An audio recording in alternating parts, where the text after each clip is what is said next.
So we talked a little bit about why it's called fertility awareness already. And again, just kind of rehashing that in the cases where you're using fertility awareness for contraception, then it's typically referred to as natural family planning. However, because the connotations with the Catholic Church, I choose to call it fertility awareness even for contraception. So fertility awareness for competent contraception.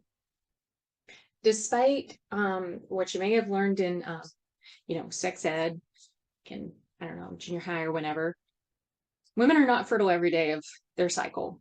And in fact, your body is made to prevent sperm from penetrating your cervix and getting into the hospitable environment of your uterus during most of your cycle. It's when sperm are able to penetrate your cervix because of changes in your cervix itself and because of changes in your cervical fluid that all of a sudden they're able to get past your vagina, which is fairly inhospitable. There's a reason for that.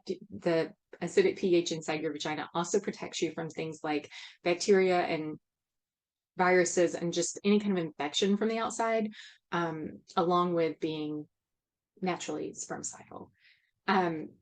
However, during your fertile window, your cervix is open enough and your cervical fluid changes in texture and quality. And so this allows sperm to penetrate through your cervix into your uterus. And that's where they're able to fertilize an egg. Now, because sperm can live for up to 5 days inside your uterus, and yes, there's some research on this that says, as a matter of fact, in the right conditions, sperm can live up to 7 days, like up to 1% of sperm can live up to 7 days in the right conditions. Just know, unless your fertile window truly is 7 days long, those sperm don't have a chance of getting through your cervix and into your uterus. And it's really only in the hospitable environment of your uterus that sperm are able to live. So what we're interested in is when your fertile window opens and when it closes. And for most of us, so for most women, it's about 5 days. Now, I would really say 5 days, probably plus or minus 1 or 2 days. And I feel like this is dependent on age. As you approach menopause, so you're in that perimenopausal period, your period typically gets shorter anyways, and it's likely that when I say period, your menstrual cycle typically gets shorter anyways, and particularly the follicular phase grows shorter. And I would say, depending on your estrogen levels during that phase, your fertile window might actually shrink during perimenopause. This is something that we'll talk about more during the rest of the course. However, just know that, as we're talking about these methods, when you try to use these methods for yourself, if your fertile window happens to, like if you happen to see your fertile window open, say 6 days before you ovulate, or if it opens, say 3 days before you ovulate, it's okay. You're normal. That's just what it is for that particular cycle. Your fertile window happens to be a little longer, a little shorter for that particular cycle. So this is, again, something that we talked about a little bit. So just kind of going over, again, the need for using a barrier method or practicing abstinence during your fertile window once you've identified it. And that's really how you're able to use fertility awareness. So fertility awareness is the tool to know when your fertile phase is, and then it cues you to take action to practice abstinence or use a barrier method or two in order to avoid pregnancy during that phase. Sorry, let's see. Okay. So during this course, we're going to talk about 3 ways for tracking the opening of your fertile window. And with each of these, we'll talk about how you're able to use just that method itself for knowing the opening and the close of your fertile window. And in addition to that, we're going to introduce basal body temperature as a way to track when your fertile window closes. And the reason for that is because once you ovulate, progesterone takes off. And so the ratio of, so estrogen is dominant during the first half of your cycle, during your follicular phase. Progesterone is dominant during your luteal phase. And this causes a shift in your basal body temperature. And so for many women, tracking your basal body temperature would be, it would help, it would give you that added reassurance that you really have ovulated and you're past your fertile phase for that cycle. We'll talk about when it's appropriate to use basal body temp, when it's not appropriate to use basal body temp.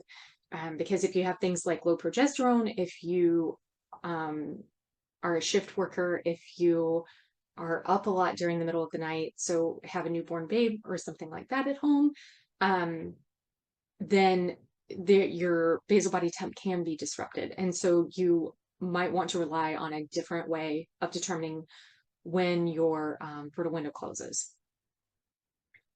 Okay. Now, when you Google how effective is fertility awareness in preventing pregnancy, the first answer that pops up from Planned Parenthood's site is scary. Now, this is the very first Google answer as of the date of this recording, which is 20th December 2022. And the answer is 77% to 98% effective. So why is there this huge range between 77 and 98% effective? Well, it's because there are a ton of different types of fertility awareness-based methods. There are kind of the ones that you might have heard about before, the rhythm method, the calendar method, or standard days method, and then the pull-out method. We will actually talk a little bit more about each one of these, just so you know what the differences are in a module. They're not ones that we're going to go in depth into, just because the effectiveness isn't where we want it to be. Like we want, 98, 99% effective. So the rhythm method is about 75% effective. There's a reference over to the right here. Just know, if you happen to be listening to other podcasts or checking out other sources of this, you might find a little bit of variation in these numbers. The standard days method is about 95% effective with perfect use, about 88% effective with typical use. And then the pull-out method, I think we all know what the pull-out method is actually pretty effective. It's 96% effective with perfect use and about 80% effective with typical use. That's kind of the problem with the pull-out method, is it's hard to do that one perfectly. So now let's pull into the ones that we're going to go into depth into, and the ones that you're going to learn about more in this course. I apologize, I do not know what is going on with the video. So the first method that we'll talk about in this course is the symptothermal method. Now, what does that mean? Well, it's a combination of the word symptom and thermal. And the reason that it's called a symptom is because your body actually exhibits physiological changes throughout your menstrual cycle based on the levels of hormones that you're making throughout your cycle, because your hormones have a normal ebb and flow or peak and valley throughout your cycle based on where you are, follicular phase, near ovulation, or post ovulation. And so this has a physiological effect on the quality of your cervical fluid and also the position of your cervix. And so this is why it's called the symptothermal method. You are tracking the quality of your cervical fluid throughout your cycle. In addition, you're also tracking your basal body temp to confirm ovulation. An optional tracking is your cervical position. Now, the efficacy of this is reported as 95 to 99%. The reason for that range is because there are actually multiple FEMM methods that use the symptothermal method. So you might have heard of the Billings method, the Creighton method, the 2-day method, Justisse method, FEMM method. Any of these are actually symptothermal methods, and each one of them, because they follow different protocols for establishing when you enter and when you leave your fertile phase, or when your fertile window opens and closes for any given cycle. So because of that, each one has their own efficacy rating. What we'll do first is talk about the symptothermal method itself, like the fundamentals of it. And then in a separate module, we'll talk about each of those methods that I just listed. So the Justisse method, the FEMM, the Billings, the Creighton, and the 2-day method, and talk about applying the symptothermal technique for each of those, and then the efficacy of each of those in detail. Natural cycles. When I wrote this slide, it was because it is the only FDA approved app for natural birth control here in the States. Clue is coming out with one very soon, if it hasn't launched already. Natural cycles is about 98% effective. It relies, it's kind of a combo of like the standard days method that we just talked about, plus using your own cycles for predicting opening and closing of your window. I'm not a huge fan of either of the two apps, either the Natural Cycles app or the Clue app, because these apps don't give you any information into your own fertility. Like, you have no knowledge for what it is. It's just telling you, yeah, you're fertile or not.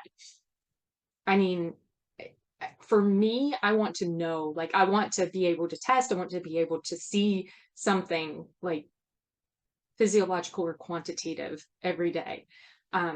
So I don't really like those apps. They feel a little too black box to me.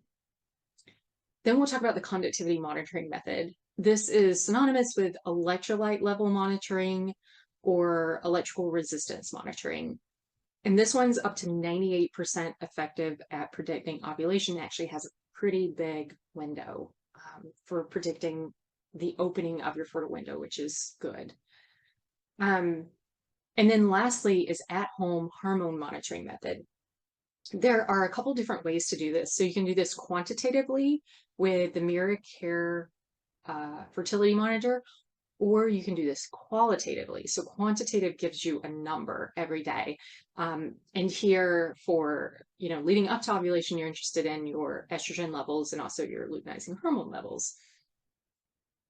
Qualitatively is something that the Clear Blue fertility monitor does, and it's actually incorporated into the Marquette method of fertility awareness, which the Marquette method is a symptohormonal method instead of a symptothermal method. So with the Marquette method, you're using a combination of the Clear Blue fertility monitor along with optional use of your cervical fluid and potentially even your basal body temp for determining the opening and the close of your fertile window. So again, we'll talk about more of these in detail after we go over like the Marquette method. We'll talk about it in more detail once we go over the basics of how the at-home hormone monitoring method works. It is up to 99% accurate at predicting ovulation. So does this mean that fertility awareness ensures that I won't get pregnant? No, it does not ensure that you will not get pregnant. To my knowledge, there aren't any fertility awareness methods that are actually FDA approved. So regardless of which method we're talking about, the Marquette method, Justisse method, the FEMM method, the 2-day method, the Billings method, they haven't been approved by the FDA for contraception. To my knowledge, they haven't even been approved by the FDA for fertility use. So anyways, even though they're not, it doesn't mean that women all over the world aren't using them for that purpose. And the two methods, the two apps that are FDA approved, each of those is only 98% effective with perfect use. So that means there's a 2% chance that you would wind up pregnant on either of those. So your risk is about 1% greater than it is with an oral contraceptive. Still, when we're talking about, when we're factoring your health into it and just factoring you into it, because honestly, this is by tracking your cycle naturally, you actually know who you are. You don't have artificial hormones interfering with it. And so I've rationalized this for myself, and this is something that you have to rationalize for yourself on whether or not you're okay with a 2% risk in actually conceiving. So we'll talk about how you're able to adapt each of these methods for added reassurance as we move through the course. So you have added confidence that you're definitely covering your fertile window. And this is helpful in situations where, your cycles might be confusing sometimes. So we'll talk about that too. So, anyways, the short answer is no. And yet we're still here having this conversation. And again, we're going to talk about which cycles each of these methods is most useful for. The reason for presenting all of these methods is because one of these is going to speak to you. One of these is going to call your name more so than any of the rest of them. And this course really gives you an opportunity to try your hand at it. There are sample charts included in Module 10. You'll have a chance to track real time. So, because the thing is, when you're looking at a chart and you're 20 days in, it's a lot clearer on where that fertile window is than when you're looking at a chart that's only 5 days in. And so those will be included for you to try your hand at, predicting when fertile windows open and closes on cycles that aren't your own. And then in addition, because of the Q&A sessions, because of the extra touch points that we have throughout this course, you're also able to get additional guidance and help in reading your own charts. I think it's so helpful in being presented with all of this because, again, you'll be able to try it on for yourself, try it out for yourself before making a decision on which one, you want to move forward with, and this is what you want to use to track long term. And just know that at any point, say your body changes, your hormone level changes, all of a sudden it becomes more confusing to use the method that you have been using for the past few years, you have other options. And this course really lays out what all of those options are. And yes, you can consider this a living course where it will be updated as more options come onto the market. And a few of the conditions that we'll cover is how to adapt these methods when you're in perimenopause, when you have low estrogen, when you have low progesterone, when you have PCOS, polycystic ovarian syndrome, when you have anovulatory cycles, which actually anovulatory cycles might be more common than you think, happening about once or twice to each woman every year. So, we're also going to talk about what to do in the event that fertility awareness fails. And yes, we are going there. If that particular module makes you uncomfortable in any way, you are more than welcome to skip it. All right. This is just another slide discussing the efficacy of the fertility awareness-based methods. Doesn't really add anything to the conversation, as I think I've already covered it. And then this gives a short list of when there are additional considerations for fertility awareness. And again, we're going to go into detail in these throughout the course. So with that wraps up this section of fertility awareness. I'm so excited that you're here. And without further ado, let's move into the anatomy of your girl parts.